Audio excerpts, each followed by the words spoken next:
ассалому алайкум дӯстони азиз, рӯзи ҳаматон ба хайр бошад. имрӯз инмо ҳавои боронӣ духтаро, ҳамин рӯз аз саҳар мешад ки яхе борони майда омада истодааст. ҳаво ин қадар хунук не, лекин офтоб нест, ҳаво ҳамихе гирифтагӣ. Пагода бениҳоят ҳавои тоза, ҳамин бӯи баҳор омада истодааст. имрӯз ҳамихе борон ки борад, чихе бӯи борон нағз و من بینی‌آید همیشه پگودا معقول دختران. ازیر مغازین با اومدم. من اینجا من خیلی گروند گرفتم برای یک با خواستم گلوم نو کنم خوکوشه اون ورسالنی همه چیز به طور میبیاد، هم گل با هم چیزی که رستنی و اینو گرفتم. امروز یک بار تو کوشه این گلوم همش خالی میکنم. باز маска тайёр мекарди гоша як бор полни маска тайёр мекунам. Хулас ки ҳамин гулоя ҳозир кун бо хокоша нав када так гӯем хишова када манин изофа гоша гирон парофта хушрӯ када бо месалзонем. инҳо мана натуральни косметикам духтаро, барои ҳамин бисёр озбо бисёр тваккова бо қӯш мекунам. манин ҷабине чанд қадар бисёр бад буромадагӣ, инҳои бояд ҷудо кадан дар кор. инҳо манихе афзоиш намекунанд, агар бисёр дар як твак бисёр бурон, агар афзоиш намекунанд. боз ман инҷанда савзида буромадост духтаро, бахостам як бор хокоша нав кунам, асари нав кунам. почти 1 сол мешад ки хокоша нав карагим не духтаро. боз инҷа очень классный штучка для массажа харидам, ручной, ҳамин нағз. донид агар дар видеои гузашта ман электронни вамба гирифта будам массажник, ваям ҳамихе нағз буромад, ҳозир истифода мебаранд ваям. ман ручнойиша гирифтам барои ки то хости дилата нагрузка хоки се вай мекунӣ, нагрузкаша пас мекунӣ, худат универсальни истифода мебарӣ. барои ҳамин духтарон ман хеле гирифтам. ҳозир мекушоем қити шумо набинед. лопаткая массаж кардан мумкин, миёна, почака.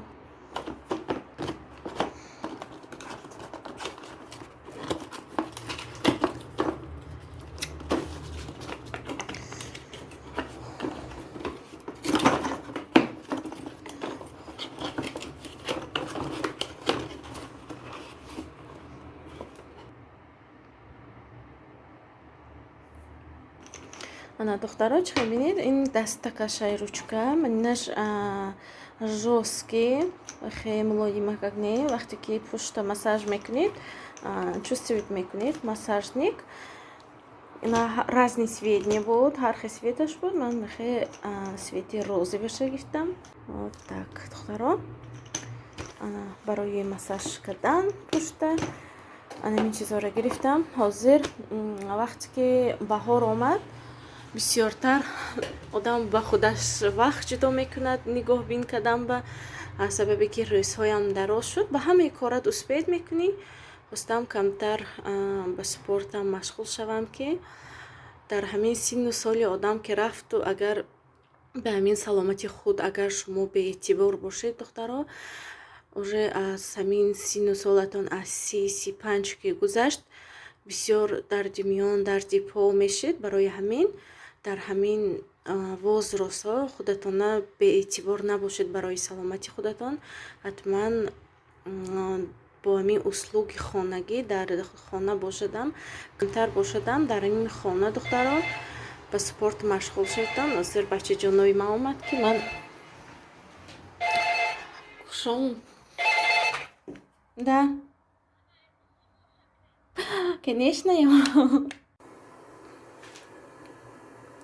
дугонаҳои азиз, имрӯз хостам барои шумо як намуди тарзи тайёр кардани хӯроки тез ва бомазза пурғизоя бароятон тавсия диҳам, нишон диҳам тарзи тайёр карданаша. умуман ҳозир фасли баҳор ба бисёри занҳо ба норасоии витамин мо дучор мешавем. аз ҳамин сабаб дарди сар, камхунӣ, сарчағзанак, боз ҳамин бисёр одама хоб мегирад. дар ҳамин аввали баҳор барои саломатии худ духтаро беэътибор набошед. Кори дунё тамом намешавад. Аз ҳамин сабаб духтаро ҳама вақт апаи саломатӣ, апаи зебогии худ бошед. Аз хӯрокҳои ки барои саломатӣ фоидаовар аст бисёртар истифода баред. Дар аввали баҳор аз чизҳое ки жарини, жирни, маслини ва аз ҳамин нон паҳрез намоед духтаро.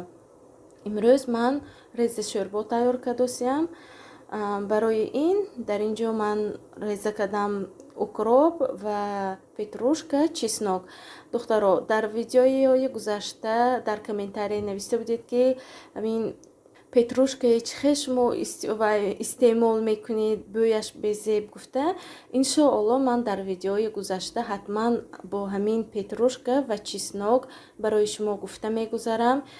умуман чеснок ва петрушка барои организми саломати занҳо чӣ фоидаи калон мебиёрад, ҳатман иншоалло насиб бошад дар видеои оянда ман барои шумо гуфта мегузарам.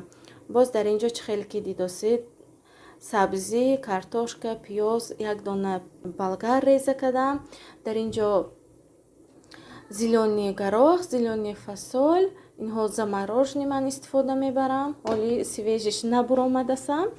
боз инҷанда нахӯд тар кардам, камтар гӯшти гова амихе бо шакли кубик реза кардам. гӯшт ба таби шумо хоҳед бо гӯшти мурғ тайёр кунед, хеле бомазза мешавад духтаро. боз ман чоям ҷӯшид, бикушам каструл ба чой меҷӯшонам духтаро. бо нанависед ки ҳолиам тифал нагирифтед гуфта.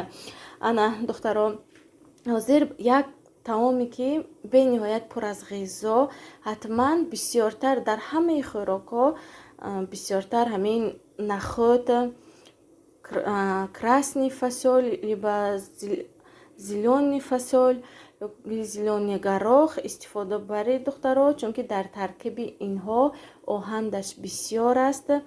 ҳатман агар ҳамин хӯрокҳоро истифода баред бисёр дар рӯйҳои шумо оҷинг намегирад, чунки инҳо дар таркиби инсон хуни инсонро суюғ мекунад ва равиши хунро бо ҳамин муҳлати ки барои организм дар кор аст, дар ҳамин муҳлат нигоҳ медорад.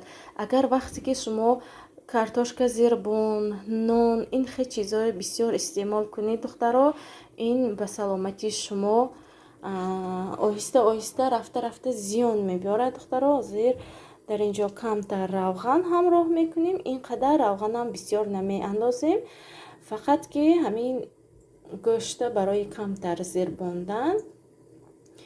гӯште ки вақте ки ба дег меандозем ҳатман кришки дега маҳкам карда, тушид карда мезирбонем.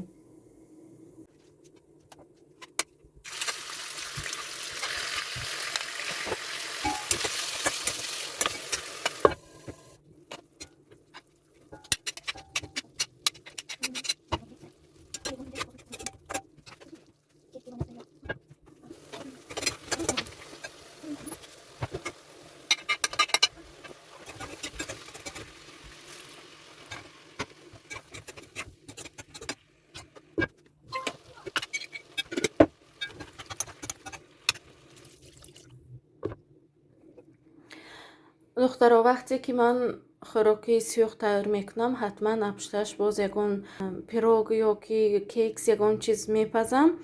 барои он ки ким ки бачадор бошад нағз медонед, бачаҳо ин қадар авқоти сиёҳ авқот намешавад. вақте ки ҳамин хоб мешавад бо сар мекунанд. хостам баъд аз хӯроки шом пирог тайёр кунам, чойкати шита мехӯрем мешавад.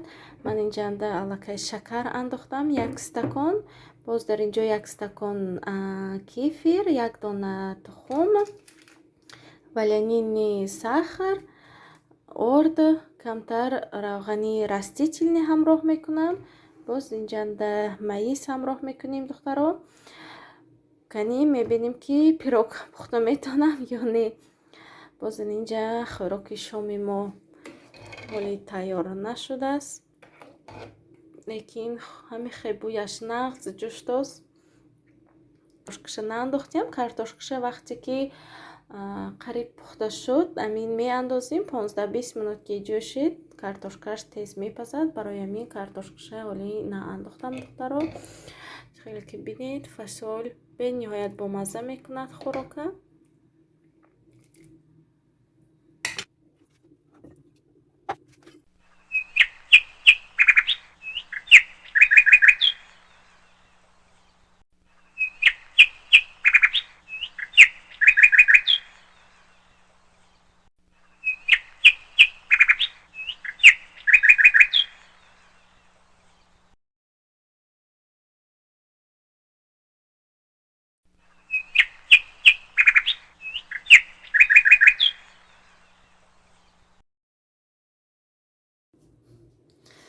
ана пироги мо тайёр шуд духтаро. Якумин бор ки ман пирог тайёр каросем. Намедонам ози маззаш чӣ хел шудагӣ.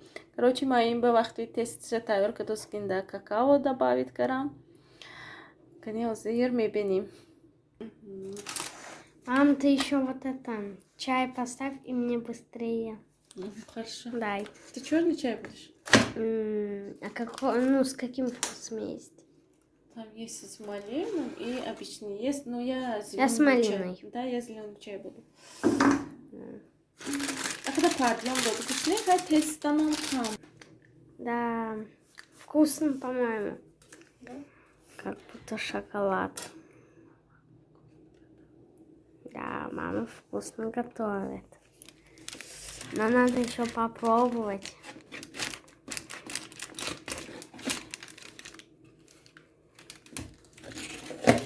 Короче, пойдем до докшней, второй мана медона чува.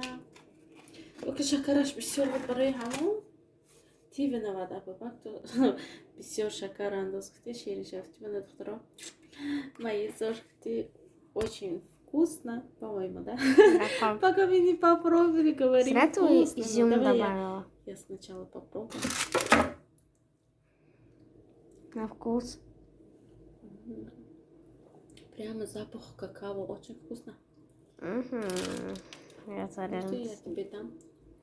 Давай. Рота. Спасибо, мама. На здоровье. Вот так у нас получилось пирог. Но по виду не очень, но на самом деле очень вкусно, сладкий. Абу Бакр сладкий шават куфтаги.